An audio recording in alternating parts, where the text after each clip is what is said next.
intro was not for me.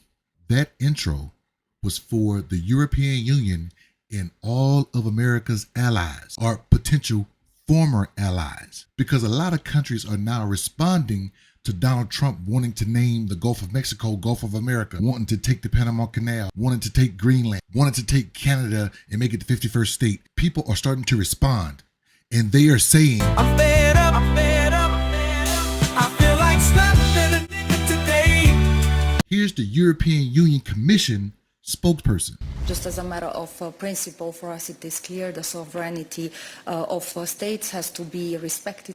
The sovereignty of states needs to be respected. That's why the United States and other European countries are helping Ukraine defeat Russia in their country, because Russia tried to attack a sovereign state. Because just like Trump said, we have no country if we have no border. What's the European Union? Oh, it's about 46 European countries that are our allies. And basically what she told America is, if you keep saying what you're saying, that's a West Side folks that get right up on him. Boom, bam on the dead homies. I'll whoop him, knock him out naked, dead homies. She was speaking collectively as the European Union spokesperson for all 46 countries. But listen to the French Prime Minister. You are asking me if I think the United States will invade Greenland? The answer is no. Have we entered an era that sees the return of the survival of the fittest? The answer is yes. And so, should we let ourselves be intimidated? Should we let worry take over? Of course not. When it comes to the age of different countries, we're just the new young hotness on the block. These countries have been around warring with each other for centuries. And yes, we have a very powerful military. I'm not going to deny that. But when you have your own friends, what the hell you think the enemy's going to do if you got your friends speaking like this? Panama's foreign minister is coming out and saying stuff like this. La soberanía de nuestro canal no es negociable. Las únicas manos que controlan el canal son panameñas y así seguirá siendo. And they're showing you how dumb Trump sound, because Mexico's president said, well, you know, if you want to rename the Gulf of Mexico, let's go ahead and rename the American continent. Obviously, the name Gulf of Mexico is recognized by the United Nations, by a United Nations agency. Why don't we call it Mexican America? It sounds nice, right? And I know Maga is going to really, really hate what Canada has to say about making countries states.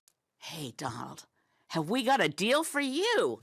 You think we want to be the 51st state? Nah, but maybe California would like to be the 11th province. How about it? California? Oregon, Washington, you've got geography in common with us. And not only that, we've already got a carbon trading system between California and Quebec. We've got some strong alliances on our west coast from British Columbia. There's been a lot of academic papers on the idea of Cascadia. So California, Governor Newsom, and Washington State, Jay Inslee, and newly elected Governor of Oregon, Tina Kotek. How about it? Want to put a referendum to your citizens? Because this is what you deal. Have we got a deal for you? This is what you get. Free health care. Universal free health care. No more one-year-olds who suddenly fall off the Medicaid list and their parents are in the news because they're trying to do a GoFundMe so they can get their daughter to a doctor. Universal free health care. And guess what?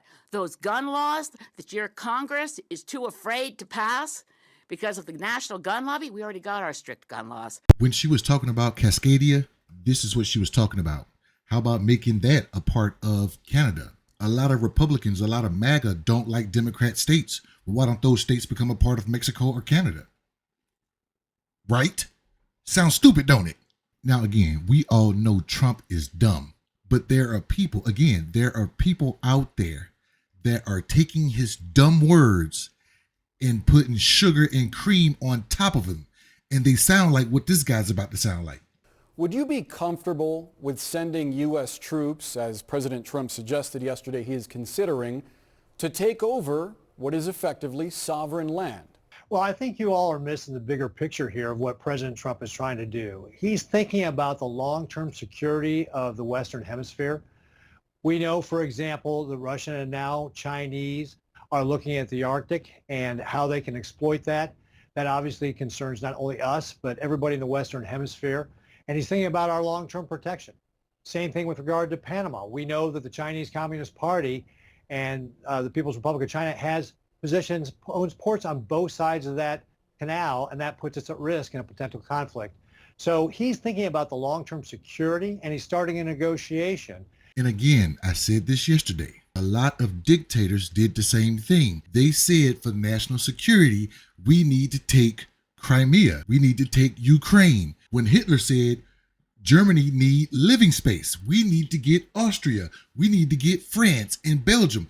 We need to expand out because for the security of our country, this is what we need. So Trump is doing that same playbook. He's saying security, but all the other countries are saying sovereignty. So which one is greater? The world's sovereignty or the United States security? Now, MAGA, you may think, okay, I'm being unpatriotic because I'm saying we need to be more concerned about sovereignty than security. No, fool, they go hand in hand. If you are concerned about your security, you're going to respect the sovereignty of other states. What do you think? I'm